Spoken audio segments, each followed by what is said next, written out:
दोस्तों, मेरा नाम आमिर है और मैं इस वक्त 26 साल का हूँ।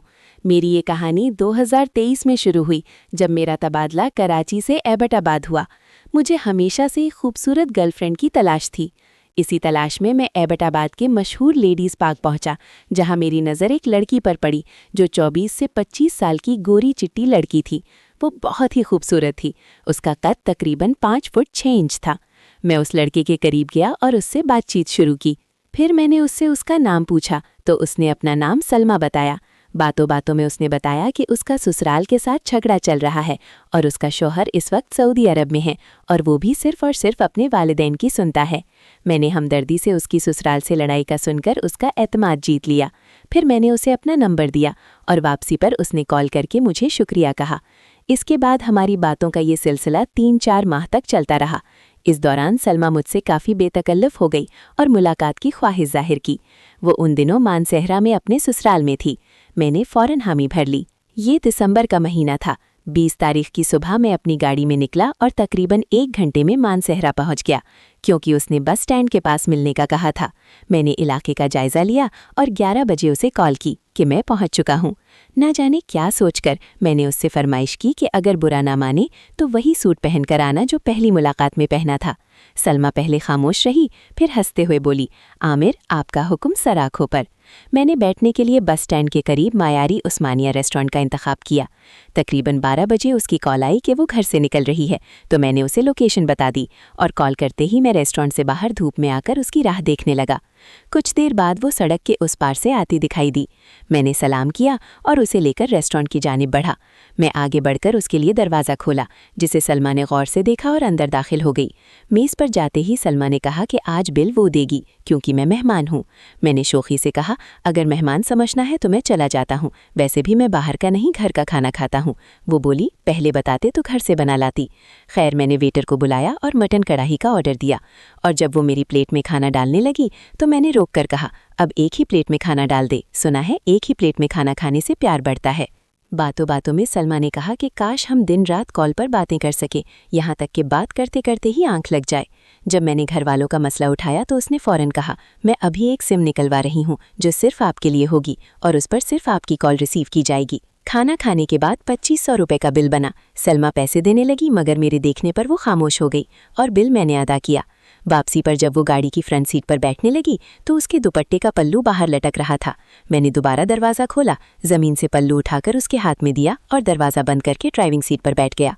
सलमा ने पूछा, आमिर, क्या तुम पूरी जिंदगी मेरा ऐसे ही ख्याल रखोगे? मैंने जवाब दिया, सलमा, अगर जिंदगी ने साथ दिया तो यकीनन ऐसा ही करूँगा। फिर सलमा ने कहा, आमिर, आपका बहुत शुक्रिया मुझे इतनी फ़ौक़ियत देने का। आज मैं एक बात कह दूँ कि आज मैं खुश हूँ कि मैंने जिस बंदे के लिए अपने घर की दहलीज से बाहर कदम निकाला है वो बंदा कोई ख़ानदानी इंसान है। इसी दौरान हम लोग मोबाइल मार्केट में पहुंच गए। मैंने वहां से वीवो कंपनी का मोबाइल लिया और मोबाइल देने के बाद जोंग की फ्रेंचाइज पर गए और वहां से हमने 2 सिम्स खरीद लीं। जोंग की सिम खरीदने के बारे में रास्ते में हमारी बहस हो गई थी। जैसे ही हम लोगों ने सिम खरीदी, उस वक्त सलमा ने अपनी सिम मोबाइल में डाली और मेरे नंबर पर कॉल कर दी और मुझे आंख के इशारे से समझाया कि कॉल अटेंड करो। मैंने कॉल अटेंड की और जोंग की फ्रेंचाइज से बाहर निकल आए तो सलमा ने मुझे कहा, अच्छा आमिर, अब मैं चलती हूँ और बाकी बातें मैं मोबाइल पर करती जाऊंगी। मैंने कहा, सलमा, अच्छा तो नहीं लगता कि आपको इस तरह अकेले जाने दूँ, लेकिन मजबूरी है कि आपके ससुराल वाले ना देख लें। सलमा ने कहा, नहीं नहीं आमिर, ऐसी बात नहीं है, मैं समझती हूँ अपने मुआशरे को, अब परेशान ना करो, बाकी बातें मैं कॉल पर करती रहूंगी। मैंने कहा, ठीक है सलमा, अपने घर में भी निकलता हूँ। सलमा ने फ़ोन अपने हैंडबैग में डाला और हेडफोन अपने कानों के साथ लगा दिए और कहा, चली, फिर बाकी बातें मोबाइल पर होंगी। मैंने गाड़ी स्टार्ट की और मोबाइल को गाड़ी में चार्जिंग पर लगाया और कॉल पर बात शुरू कर दी। सलमा बोली, आमिर, आपको पता है मैं मोबाइल पर कॉल क्यों कर रही हूँ? मैंने कहा, नहीं सलमा, मुझे अंदाज़ा नहीं, अब बताएं क्यों। सलमा बोली, आमिर, मैं चाहती हूँ कि अब ज़िंदगी में जब तक मेरी सांस है मैं सिर्फ अब से बात करती रहूँ। मैंने कहा, खाली बात ही करती रहेंगी, आप फिर साथ भी निभाओगी? सलमा बोली, आमिर, जो लड़की सारी जिंदगी बात करने का कह रही है तो वो तुम्हारे लिए कुछ भी कर सकती है। मैंने कहा, ठीक है, मैं भी फिर आज से ही आपको प्यार में फंसाने की तैयारी करता हूँ। सलमा हंसते हुए बोली, फंस तो उस दिन गई थी जब पहली मुलाकात हुई थी। अगर अपने अच्छे लगते तो कभी भी मैं आपसे मिलने ना आती, बेवकूफ़। मैंने कहा, दिल तो मेरा भी यही कह रहा था, लेकिन आपके मुंह से सुनने का दिल था कि आप मुझे कहें कि आमिर अब मुझे अच्छे लगते हो। सलमा बोली, आमिर कितनी स्पीड में गाड़ी चला रहे हो? तो मैंने कहा, यार यही कोई 50 से 60 के दरमियान है, क्योंकि रास्ते पर ट्रैफिक है, इस वजह से। सलमा बोली, मैंने इसी वजह से पूछा है कि कहीं ज़्यादा स्पीड की वजह से कोई मसला ना हो जाए। मैंने कहा, नहीं ऐसी कोई बात नहीं है, अब परेशान ना करो। फिर सलमा बोली, नहीं आमिर, अब नहीं समझोगे औरत के दिल को और ना ही अब समझ सकोगे। मैंने कहा, अच्छा बाबा, अब ठीक कह रही हो। और बहुत सी बातें इसी दौरान होती रहीं और इसी दौरान मैं अपने बंगले पर पहुंच गया, जो कि कंपनी की तरफ से मिला हुआ था। इस तरह बातें करते करते कोई 5 माह गुजर गए और मेरी हालत कुछ ऐसी थी कि ना ही पूछो। एक तो सलमा मुझे कॉल के अलावा छोड़ती नहीं थी कि मैं किसी से मिल सकूं, और दूसरा इसका ये फ़ायदा हुआ कि हम लोग एक दूसरे से बहुत फ्री हो गए। अब हमारी बातें ज़्यादा प्यार मोहब्बत की होती थीं। एक दिन की बात है, मैं ऑफिस से घर आया तो सलमा की कॉल आ गई। मैंने कॉल अटेंड की तो सलमा कहने लगी, आमिर अब कभी आओ ना मेरे घर, मुझे तुमसे बहुत बातें करनी है। ये कहकर सलमा ने फ़ोन बंद कर दिया। मैंने दोबारा कॉल मिलाई, लेकिन सलमा ने कॉल अटेंड ना की और खाली एक मैसेज कर दिया कि थोड़ी देर के बाद बात करूंगी। मैंने भी एक मैसेज कर दिया कि कॉल अटेंड करो। फिर मैंने कॉल की तो सलमा ने कॉल अटेंड की और कहा, सॉरी आमिर, बस जो बात दिल में थी वो कह दी, अगर बुरा लगा हो तो सॉरी। मैंने कहा, सलमा तो? सलमा बोली, जी मेरी जान। मैंने कहा, सलमा, असल में जब पार्क में आपको मैंने देखा तो उसी वक्त में आप पर मर मिठा था, सच्चे दिल से। सलमा बोली, तो आपने इतनी देर क्यों कर दी बताने में? ये बात करते ही सलमा रो पड़ी और फिर बोली, क्या मुझे इकरार कराना था आपने कि मैं दिलो जान से आप पर मर मिटी हूँ? मैंने कहा, नहीं सलमा, ऐसी कोई बात नहीं है। सलमा बोली, आमिर एक बात याद रखना, मैं एक औरत हूँ, लेकिन एक बात मुझे भी पता है कि जब एक औरत घर से किसी के लिए कदम बाहर निकालती है तो मर्द जितना भी उस पर मरता हो, जिंदगी में एक ना एक दफ़ा उसे ताना लाजमी देता है। मर्द ये नहीं समझते कि औरत अगर घर से निकलती है तो वो उसकी मोहब्बत की वजह से निकलती है। खैर, मैं ये कह रही थी कि मैं एक शादीशुदा औरत और एक बच्चे की माँ हूँ। तुम मेरे लिए मर तो सकते हो, लेकिन मेरे साथ शादी नहीं कर सकते, और मैं ये बात चाहती भी नहीं हूँ कि अब से शादी हो। लेकिन एक बात का वादा करती हूँ, आज से सलमा आपकी हुई, बस। मैं तो बिल्कुल चुप हो गया। फिर सलमा बोली, आमिर अगर कोई बात बुरी लगी हो तो माफ़ करना, मैंने जो कहा वो 100% सच है, मैं मज़ीद झूठ के सहारे नहीं चल सकती थी।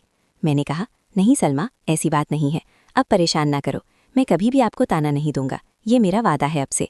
सलमा बोली, आमिर अब बहुत अच्छे हो। तो मैंने कहा, खैर तो है सलमा, बड़ा प्यार आ रहा है मेरे ऊपर।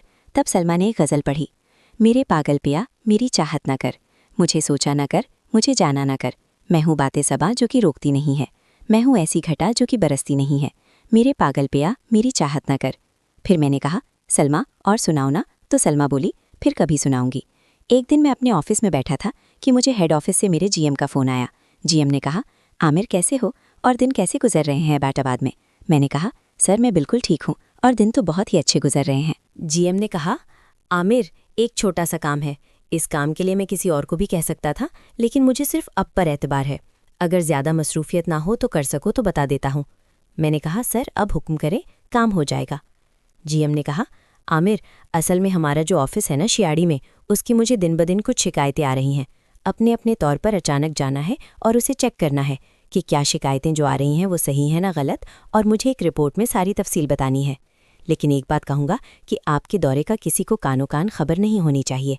मैंने कहा, सर ये तो कोई मसला नहीं है, लेकिन सर वो दौरा किस लिहाज से करना है और आपको रिपोर्ट किस चीज़ की देनी है? जीएम ने कहा, आमिर सुना है कि वहाँ का जो इंचार्ज है वो वर्कर्स की तनख्वाहों में से पैसे काटता है और कहता है कि ये हेड ऑफिस की तरफ से कटिंग हुई है। अपने पिछले 6 माह की तनख्वाह का रिकॉर्ड चेक करना है। मैंने कहा, सर ठीक हो गया, ये काम हो जाएगा, लेकिन सर एक मेरी तरफ से दरख्वास्त है कि अगर मैं इस तनख्वाह के दूसरे दिन चला जाऊँ तो क्या बात है, ताकि वो इस तनख्वाह की कटौती भी कर ली हो ताकि हाथों पकड़ा जाए। जीएम ने कहा, आमिर आइडिया तो बुरा नहीं है, बिल्कुल ठीक हो गया, और इस वक्त तक मैं आपको एक ऑफिशियल लेटर भी भेज देता हूँ जिसमें आपके दौरे के बारे में जिक्र होगा।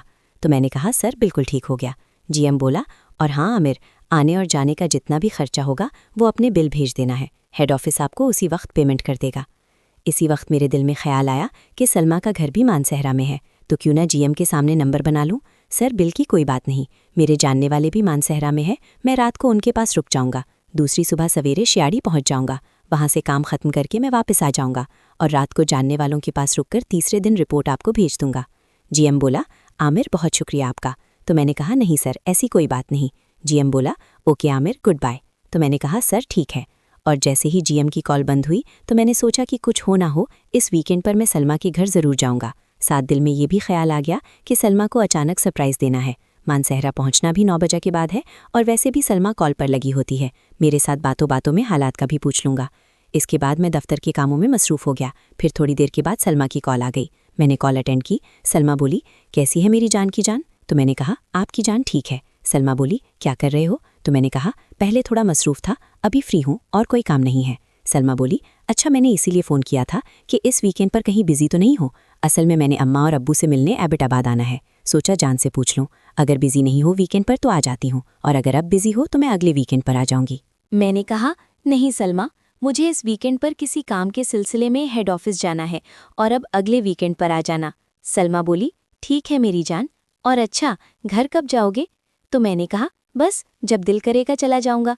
सलमा बोली अच्छा, जब घर पहुंच जाना तो बताना, एक चीज़ भेजूंगी आपको। मैंने कहा क्या चीज़ भेजोगी? तो सलमा बोली बस है कोई ख़ास चीज़, जब आएगी तो बताना कि कैसी लगी। मैंने कहा अच्छा रखो, बस मैं भी निकलता हूँ अभी घर के लिए। सलमा बोली ठीक है निकलो। मैंने फ़ोन साइड पर रखा और ऑफिस से निकलकर गाड़ी में बैठा और 20 मिनट के बाद बंगले पर पहुंच गया। इस दौरान सलमा से बहुत सी बातें भी होती रहीं। जब बंगले पर पहुंच गया तो सलमा को कहा हाँ बोलो क्या भेजना था? सलमा ने कहा 2 मिनट इंतज़ार करो, अभी व्हाट्सएप करती हूँ। मैंने कहा ठीक है। थोड़ी ही देर में कोई 3-4 व्हाट्सएप पर तस्वीरें आई हुई थीं। मैंने जब व्हाट्सएप खोला तो वो सलमा की तस्वीरें थीं।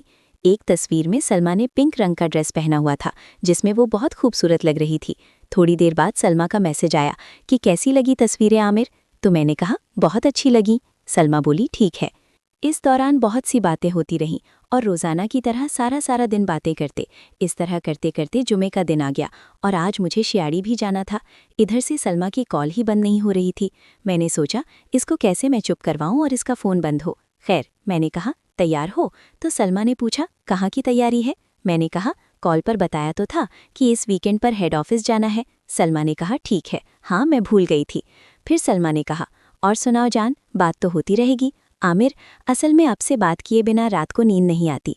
मैंने कहा अच्छा थोड़ा इंतज़ार करो, मैं मोबाइल चार्जिंग पर लगा लूँ, साथ साथ बात भी करता हूँ। सलमा बोली 1 मिनट इंतज़ार करो, शायद साथ घर वालों से कोई आया है, मैं उनको ज़रा देख लूँ, आप अपने काम करो। मैंने कहा ठीक है सलमा, आप अपने काम कर लो और मैं भी फ्री होकर बात करता हूँ। शाम के 8 बजे मैं अपने बंगले के गैरेज में आया और गाड़ी में बैठकर जैसे ही गाड़ी स्टार्ट की मुझे ख्याल आया मैं गाड़ी पर तो चला जाऊं, लेकिन सलमा के घर कहाँ पर खड़ी करूं? लिहाजा मैंने वैगन पर जाने का सोचा और बाहर बंगले से बाहर निकल आया। इसी दौरान मैंने कोशिश की कि मोबाइल को म्यूट पर लगाकर रखूं ताकि सलमा को पता न चले कि मैं मानसहरा आ रहा हूं। मैं तकरीबन 9:40 पर मानसहरा अड्डे पर पहुंचा और देखा तो सलमा की कॉल ख़त्म हो गई थी, आई कट गई थी। मैंने कॉल की तो सलमा ने उठाई और कहा खैरियत, आज पहली दफ़ा कॉल कटने के बाद आपने बहुत देर के बाद कॉल की है। मैंने कहा कि बस हेड ऑफिस से कॉल आ गई थी तो उनके साथ बात कर रहा था। फिर मैंने कहा सलमा क्या कर रही हो? तो सलमा बोली वही यार, रोज़ उमर रह के काम कर रही हूँ, अभी बर्तन धोए हैं किचन में रखकर अभी कमरे में जा रही हूँ। मैंने कहा क्यों, आज बात नहीं करनी? सलमा बोली आमिर ऐसी बात ना किया करो, आपसे बात करने के लिए ही तो कमरे में जा रही हूँ। मैंने कहा अच्छा। फिर मैंने कहा क्यों, आज आपके ससुर और सास सो गए हैं? तो सलमा बोली हाँ, वो तो खाना खाते ही सो जाते हैं। इसी दौरान बातें करते करते मैं सलमा के घर की तरफ पैदल ही चल पड़ा। घर का एड्रेस मैं बहुत पहले ही बातों बातों में पूछ चुका था। मुझे घर के एड्रेस का तो पता था, लेकिन मुझे ये नहीं पता था कि घर का दरवाज़ा किस कलर का है। मैं थोड़ा चुप हुआ तो सलमा ने कहा आमिर क्यों चुप हो गए हो? तो मैंने कहा एक मुश्किल में फंस गया हूँ। सलमा जल्दी से बोली खैर तो है, जल्दी बताओ क्या हुआ? तो मैंने कहा सलमा नाराज़ तो नहीं होगी? सलमा बोली अब्बू को भी जल्दी क्यों परेशान करते हो? मैंने कहा सलमा मैं आपकी गली में पहुँच गया हूँ, लेकिन घर के दरवाजे का नहीं पता कि किस कलर का है। सलमा ने बहुत जोर से बोली यूं समझ लो कि चीख के कसम खाओ तुम मेरी गली में आए हो और मेरे पास आए हो। मैंने कहा सलमा आपकी कसम, जल्दी बताओ घर कौन सा है? सलमा बोली अच्छा, फ़ोन बंद ना करना, मैं दरवाज़ा खोलती हूँ। तो मैंने कहा अच्छा जल्दी करो। सलमा जल्दी घर के दरवाजे पर पहुंची तो जैसे ही उसने दरवाज़ा खोला तो मुझे दूर से दरवाज़ा खुलने की आवाज़ आई तो मैं उस समय चल पड़ा। मैं जब उस तरफ चला तो कोई दरवाजे से निकलकर बाहर खड़ा था, तो मैं ये सोचने पर मजबूर हो गया कि सलमा तो ये नहीं हो सकती। मैं इसी सोच में मसरूफ़ था तो सलमा की आवाज़ मुझे मोबाइल में सुनाई दी, आमिर आप आ रहे हो? तो मैंने कहा आ तो मैं रहा हूँ, लेकिन ये बाहर कौन खड़ा है? सलमा बोली, आमिर ये मैं खड़ी हूँ। मैंने कहा, सलमा अब बाहर क्यों आई हो? अब चलो अंदर, मैं आ रहा हूँ। मैंने अपनी स्पीड थोड़ी सी तेज कर दी और दरवाजे के पास पहुंच गया। देखा तो वो सलमा थी। ना तो उसका दुपट्टा था और ना ही पाँव में उसने चप्पल पहने हुए थे। मैंने अस्सलामु अलैकुम कहा तो सलमा कहने लगी, आमिर बस ये कहूंगी कि आपकी मोहब्बत ने मुझे खरीद लिया है। मेरी हालत देख लो, ना तो दुपट्टा किया और ना ही पाँव में जूते हैं। आगे आप खुद समझदार हैं। मैंने कहा, ठीक है बाबा, अंदर चलो। आप फिर यहीं पर रहना है? तो सलमा आगे की तरफ इशारा किया और मेरे पीछे चल पड़ी। सलमा बोली, आमिर जरा दरवाजे के पास रुक जाना। तो मैंने कहा, ठीक है, और मैं दरवाजे के सामने रुक गया। सलमा के घर से उसके अच्छे हालात का पता चल गया कि ये एक खाते पीते घराने से है, क्योंकि मेरी आंखों ने जो देखा था वो कुछ इस तरह था। जैसे ही गेट में दाखिल हुआ तो गेट के ऊपर बरामदा टाइप छत थी, यानी कि गेट के ऊपर छत थी और वो पूरे के पूरे सहन के ऊपर भी थी। सामने एक सुजुकी कल्टस खड़ी थी और उसको क्रॉस करके सामने एक दरवाज़ा था। एक साइड पर गैलरी जा रही थी पीछे की तरफ, और वो बाद में देखी थी। दरवाज़ा जैसे ही खोला तो एक टीवी लॉन्च था, एक तरफ किचन और किचन के साथ कमरा था, फिर दरमियान में एक कमरा था और एक कमरा बिल्कुल कोने में था, और साथ ही एक मेहमानों के लिए भी कमरा था जिसका दरवाज़ा भी दूसरी तरफ गैलरी में खुलता था। और मैं अभी तक मेन गेट के पास ही खड़ा था। हमारी बातचीत होती रहती थी कॉल्स पर, लेकिन आज हम लोग आमने सामने थे। सलमा तो मुझे देखकर ही पागल हो गई थी। फिर उसने मुझे कहा कि चलिए मेरे साथ, और वो मुझे अपने किचन के साथ वाले कमरे में ले गई। जैसे ही मैं कमरे के अंदर गया तो कमरे की हालत कुछ इस तरह थी। कमरे में नीचे एक बहुत ही आला क्वालिटी का कालीन बिछा हुआ था, जिसके अंदर मेरे पाँव बिल्कुल धंस गए थे। कमरे के दरमियान में एक डबल बेड था जिस पर कम से कम बहुत ही नर्म किस्म के 5 के करीब छोटे छोटे तकिए पड़े थे। कमरे की एक साइड पर बहुत ही आला क्वालिटी का 5 सीटर सोफा पड़ा हुआ था। दूर से ही सोफे की नरमी देखने से ताल्लुक़ रखती थी। एक एसी लगा हुआ था और 75 इंच की सोनी कंपनी की एलईडी लगी हुई थी। मैं आराम से कमरे में दाखिल हुआ और दरवाजे के साथ ही अपने चप्पल जब उतारने लगा तो सलमा ने कहा, नहीं अब चप्पल न उतारें, अब चलें बेड पर बैठें। मैंने कहा, क्यों? तो सलमा ने कहा, नहीं अब चले, मैं बताती हूँ। मैंने कहा, सलमा अब कम से कम चप्पल तो पहन लो। तो सलमा बोली, आमिर मैं हर काम कर लूँगी, पहले आप रिलैक्स होकर बैठ जाएं। मैं आराम से गया और बेड के ऊपर टेक लगाकर बैठ गया। मैं कुछ इस तरह से बैठा हुआ था कि मेरा दायां पाँव चप्पल की वजह से बेड से नीचे था और बाईं टांग बेड के ऊपर थी। मैं आराम से बैठा तो बेड की दूसरी तरफ से सलमा आई और साइड पर तकिए पड़े हुए थे उसने मेरे सर के नीचे रख दिए और आराम से मेरे सामने आकर खड़ी हो गई। अभी तक सलमा ने चप्पल नहीं पहनी थी। सलमा आराम से नीचे हुई और मेरे जूते उतारने लगी तो मैंने सलमा को कहा, सलमा प्लीज़ अगर मेरी आपके दिल में कोई भी इज्जत है तो खुदा के लिए कभी मेरे 2 काम ना करने अपने। सलमा बोली, जी आमिर बोलिए, वो कौन से 2 काम हैं? मैंने कहा, कभी भी जिंदगी में मेरे ना तो जूते पॉलिश करने हैं और ना ही उतारने हैं। सलमा बोली, आमिर ऐसी क्या बात है जो आपने मुझे ये काम करने से रोक दिया? मैंने कहा, सलमा औरत की अपनी एक इज्जत होती है और मैं वो इंसान नहीं कि इस औरत से अपने जूते पॉलिश करवाऊं। सलमा बोली, अच्छा बैठो और आराम से टीवी पर कुछ देखो, मैं 2 मिनट में किचन में जाकर कुछ बना के लाती हूँ। मैंने कहा, नहीं सलमा, अगर बुरा ना लगे तो किसी तकल्लुफ में ना पड़ो, बस इधर आओ और मेरे साथ बैठ जाओ, बातें करते हैं। सलमा बोली, आमिर बताओ ना कुछ तो बताओ, क्या खाओगे? तो मैंने कहा, अच्छा देखो कोई चिकन पड़ा है तो उसे खाली काली मिर्च के साथ रोस्ट करके ले आओ। सलमा बोली, आप आराम से टीवी देखो, मैं अभी आती हूँ। तो मैंने कहा, ठीक है सलमा। इसके बाद सलमा किचन में चली गई। कोई आधे घंटे से ज़्यादा टाइम के बाद सलमा आई और एक बहुत ही बड़ी प्लेट में कम से कम 1 किलो के करीब चिकन को रोस्ट करके लाई। सलमा के हाथ का बना हुआ चिकन मैंने खाना शुरू किया। बहुत ही मज़े का बना हुआ था और यकीन जानिए सारे का सारा चिकन मैं और सलमा खा गए। उसके बाद सलमा को मैंने कहा कि कोई ड्रिंक है तो ले आओ। सलमा ने कहा, सॉरी आमिर, घर में इस वक्त नहीं है, अगर फिर कभी आएँ तो आपकी हर चीज़ पूरी पड़ी होगी। आपको ये बताता चलूं कि सलमा ने हल्के पीले रंग का ड्रेस पहना हुआ था। उसमें सलमा बहुत खूबसूरत लग रही थी। खैर उसके बाद हम एक दूसरे से बातें करते रहे। फिर मैंने सलमा को कहा कि मैंने जाना है, मेरा कोई काम है श्याड़ी में, इस सिलसिले में शायद एक दिन वहीं पर रुक जाऊं। सलमा बोली, आमिर चाहे कुछ भी हो जाए तुमने मेरे घर वापस आना है बस। मैंने कहा, सलमा देखो सरकारी काम है, देर सवेर हो सकती है।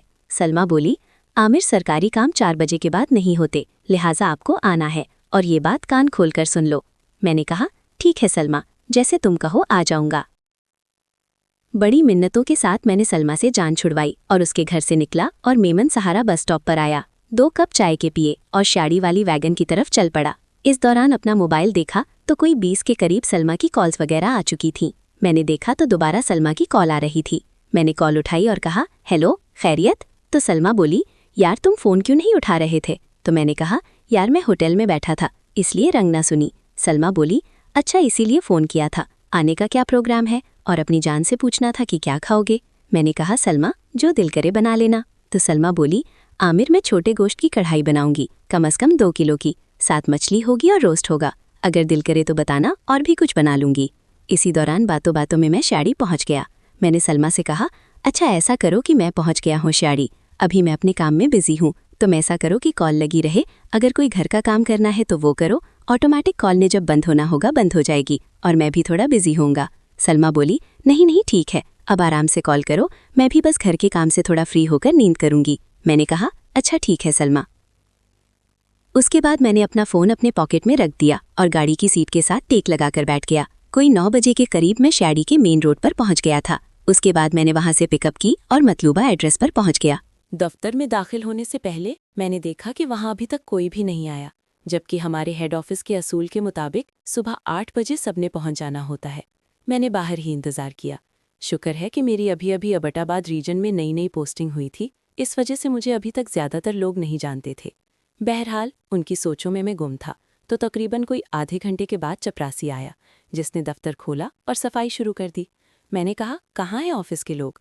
तो उसने एक दफ़ा तो मुझे हैरानी से देखा कि मैं कौन हूं जो उनके दफ्तर के लोगों का पूछ रहा है, लेकिन फिर पता नहीं उसे क्या ख्याल आया, तो उसने कहा, साहब बस अभी आते ही होंगे। जैसे ही उसने दफ्तर की सफाई की, मैंने चुप करके उसके दफ्तर के इंचार्ज के ऑफिस में जाकर एक कुर्सी पर बैठ गया और इंतज़ार करने लगा। इतनी देर में सफाई करने वाले ने मुझसे पूछा, साहब चाय लाऊं? मैंने कहा कि नहीं, चाय की ज़रूरत नहीं है, मैं बस इंचार्ज साहब से मिलने आया हूँ, अगर कोई आज का अखबार मिल सकता है तो मुझे दे दो। चपरासी ने कहा, ज़रूर साहब। चपरासी के अखबार दे जाने के बाद अभी तक मैंने अखबार का पहला ही सफ़े की हेडलाइंस ही पढ़ी थी कि सारा स्टाफ आना शुरू हो गया। मैं चुप करके देखता रहा। हमारे रीजन के इस ऑफिस में कुल 12 के करीब स्टाफ थे, जिनमें से 7 के करीब लेडीज़ थीं। सारे का सारा स्टाफ जब आ गया, लेकिन अभी तक जनाब इंचार्ज साहब नहीं पहुंचे थे। स्टाफ आया तो उन स्टाफ में मुझे बहुत हैरानी हुई, क्योंकि उनमें जो लेडीज़ थीं वो सारी की सारी ज़्यादा से ज़्यादा 25 साल से कम उम्र ही होंगी। मैं सबको चुपचाप देखता रहा और तकरीबन 10 बजे के करीब इंचार्ज के कमरे से निकलकर मेन हॉल के दरमियान में खड़ा हुआ और अपना गला थोड़ा सा साफ करते हुए कहा, अस्सलाम वालेकुम। कहाँ है इस दफ्तर का इंचार्ज? इनमें से एक बहुत ही खूबसूरत किस्म की लड़की थी, उम्र उसकी शायद 24 साल होगी। इस लड़की ने खड़े होकर कहा, जी पहले आप बताएं आप कौन? मैंने कहा, मेहरबानी फरमाएं, पहले आप बताएं आप कौन हैं, आपका नाम क्या है और इस दफ्तर में आपकी पोस्ट क्या है? वो बोली, मेरा नाम महरीन है, मैं इस दफ्तर की सेकंड इंचार्ज हूँ। मैंने कहा, मिस महरीन आपकी एजुकेशन क्या है और आपको किसने अपॉइंट किया है यहाँ? महरीन बोली, जी मैं हेड ऑफिस से ही अपॉइंट हुई हूँ और मेरी एजुकेशन MSc है। मैंने कहा, मिस महरीन चूंकि आप इस वक्त सेकंड इंचार्ज हैं, लिहाजा अगले 10 मिनट में अपने इन तमाम लोगों की तफसील ले आएँ जो कि इस दफ्तर में लोग नौकरी कर रहे हैं। मैं इंचार्ज साहब के दफ्तर में बैठा हूँ और हाँ, जो इस वक्त यहाँ पर मौजूद नहीं है उनको भी फ़ोन करके बुला लें। बाकी मैं कौन हूँ, कहाँ से आया हूँ, इस बारे में हेड ऑफिस कॉल करके GM साहब से पूछ लें। Your time starts now. फिर मैं आराम से इंचार्ज के दफ्तर में आया। दफ्तर की ये सूरत हाल थी कि दफ्तर की चारों साइड्स पर जो दीवारें थीं वो शीशे की थीं और शीशा भी इस किस्म का लगा हुआ था जो कि हाफ शीशा बिल्ड था, यानी कि इस शीशे से दोनों साइडों पर नज़र नहीं आता था। खैर मैं दफ्तर में जाकर बैठ गया। कोई 7 मिनट के बाद महरीन दफ्तर में दाखिल हुई और मेरे सामने खड़ी हो गई। महरीन बोली, सर ये लिस्ट लीजिए। तो मैंने कहा, महरीन मेहरबानी फरमाकर मुझे सबसे पहले अपने दफ्तर के अमले और उनकी सर्विस के बारे में बताएं कि किस बंदे की कितनी एजुकेशन है और कितनी सर्विस हो गई है, और हाँ, मेरे बारे में हेड ऑफिस से GM से पूछ लें। महरीन बोली, सर मेरे पूछने से पहले ही GM साहब की कॉल आ गई थी नजमी साहब को। मैंने कहा, ये नजमी साहब कौन हैं? तो महरीन बोली, सर वो यहाँ के इंचार्ज हैं। मैंने कहा, अच्छा ठीक है, किधर हैं? तो महरीन बोली, सर वो अभी पहुँचने वाले हैं। मैंने कहा, अच्छा ठीक है, लिस्ट दिखाएं। तो महरीन बोली, सर ये लीजिए। मैंने उसके हाथ से फाइल ले ली, तो फाइल के दरमियान में पेंसिल थी, मैंने वो भी ले ली और मैं लिस्ट पर से टिक करने लगा। महरीन साथ खड़ी होकर मुझे समझाने लगी।